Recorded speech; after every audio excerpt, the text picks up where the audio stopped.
Well, here it comes, my fourth sample of the night. This one is something special and different as it's kind of backwards. Let me explain. This particular whiskey is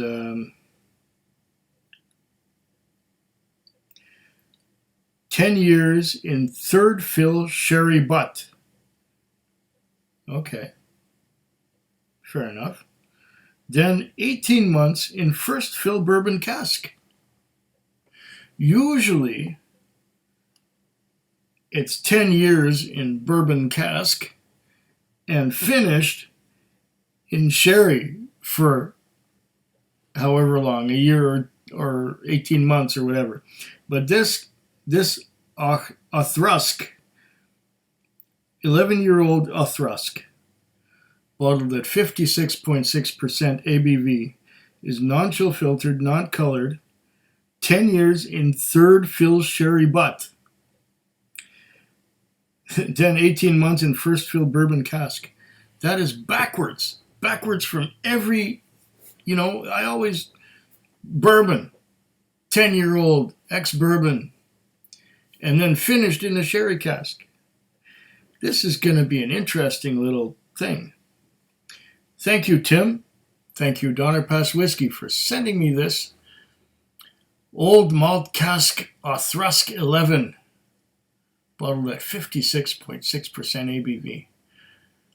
I can't get over this. This is going to be fascinating.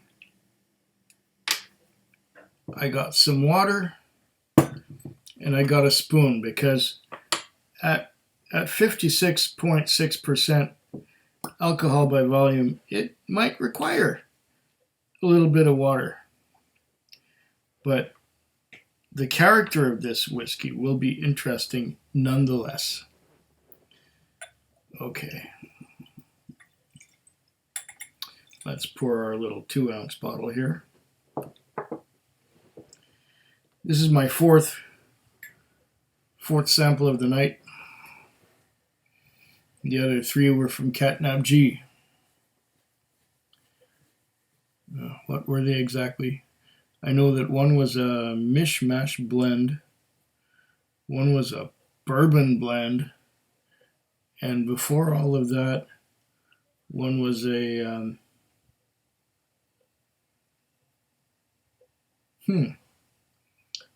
oh yeah, a Loch Lomond blend of 12, 14, and 18-year-old Loch Lomond and a 12-year-old Inchmurrin. Wow, my memory is still good. What do you know? What do I get on the nose?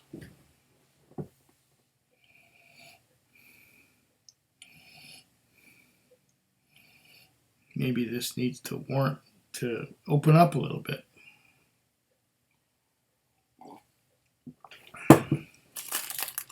Yeah. Maybe it needs to open up a little bit before I can get anything out of it. We shall see real soon.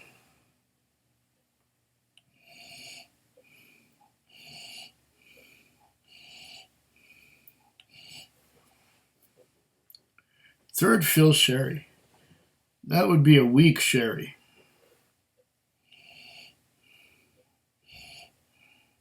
First fill sherry would be once with the new make. Second fill sherry would be twice with the new make. Third fill sherry would be 3 times with the new make.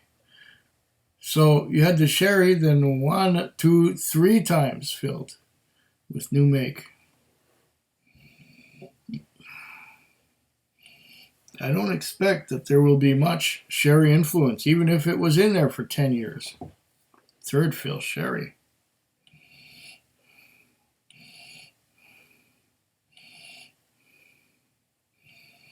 I'm getting some of that first fill ex-bourbon. First fill ex-bourbon, some caramel, and some vanilla.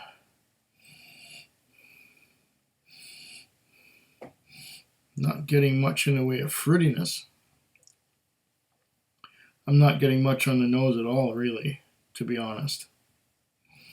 Part of the problem might be the 56.6% ABV, which kind of acts as an anesthetic when you're trying to taste it or you're trying to smell it. The high ABV takes away from the nose, and sometimes it requires some water to bring that out. If you just take it neat, you don't even notice it.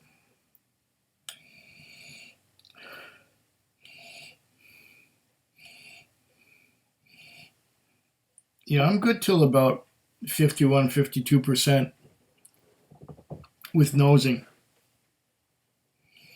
And then above that, it requires more, like I said, third fill sherry casks and finished in ex-bourbon. That's backwards. But I think it will be interesting being backwards from the common practice.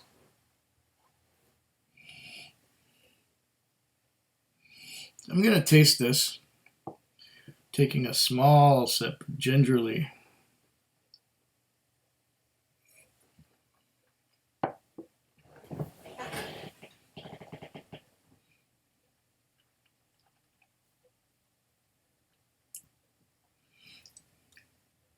Oh,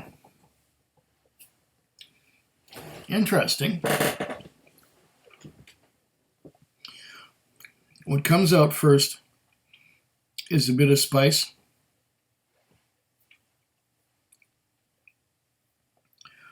and a bit of caramel, a bit of vanilla,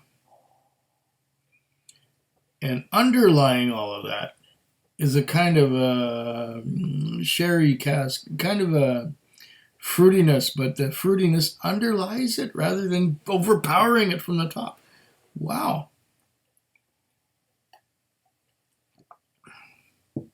Oh, that's interesting. I will have to go and do that again. A slightly bigger sip this time, because I think the last one I was shying away from the high ABV of 56.6.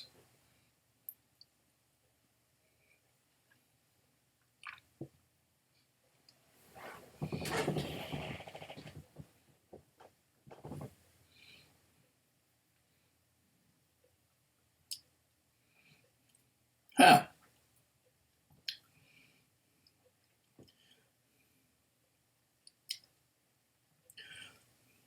This is definitely backwards. Thank you, Tim, for sending me this little curiosity. It's interesting.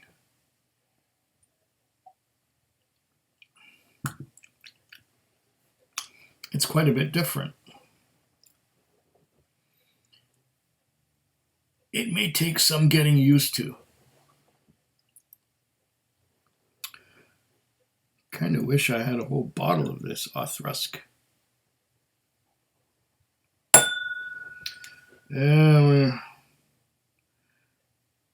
Auchroisk 11. 10 years in third fill sherry, but then 18 months in first fill bourbon cask. That is really different.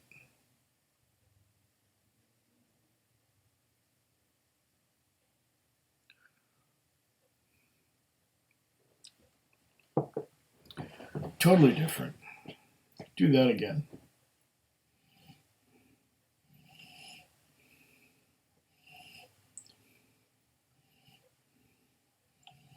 Yeah. It smells mostly like an ex-bourbon barrel, but a little something underneath that. This is a really innovative cask maturation and finishing. Once again, thank you, Tim, for sending me this opportunity to try this, because it is really different.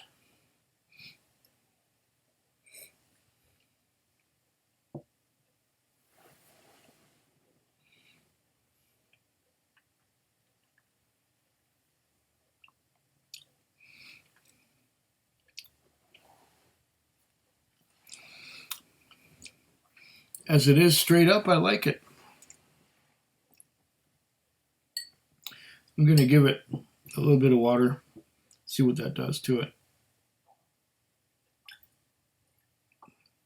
Okay, just a few drops. Just a few drops of water to maybe open it up a bit. Well, that is interesting, where it's kind of backwards. It is backwards. Where the ex-bourbon notes are on top of the sherry, which is kind of attenuated to the bottom.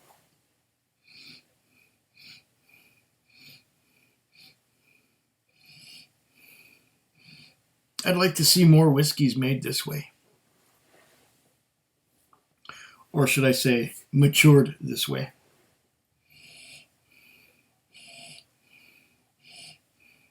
Old malt cask.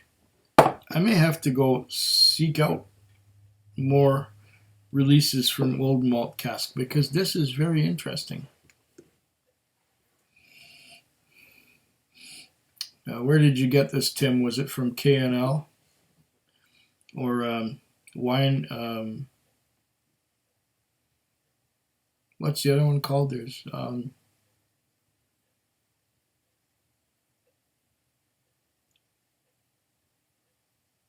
oh, what's the name of that store? Wine.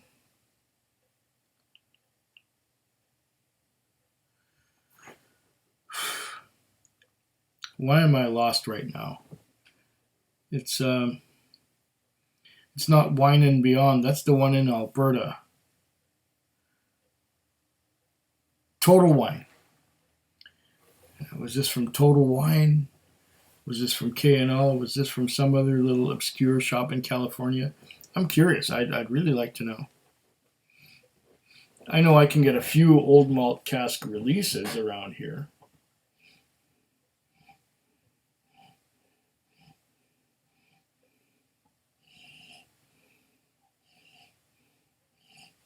With a bit of water, I'm getting more of the ex-bourbon characteristics and fewer of the sherry cask. It's still there, but it's not as it's weaker than it was. Let's see.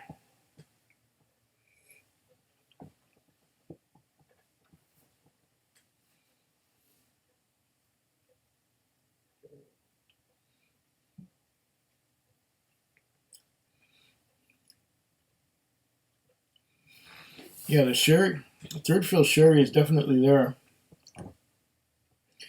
But then there's the spices from the bourbon cask.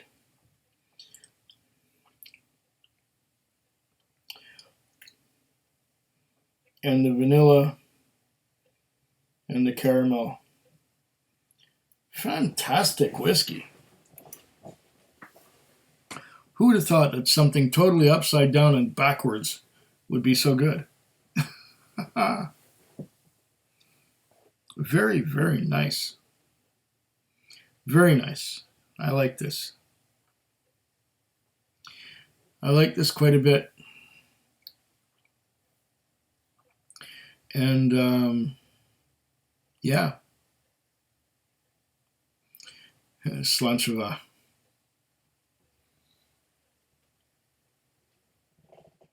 Food Quig. Food Quig. Food quick. Food Quig. Food quick. Yeah.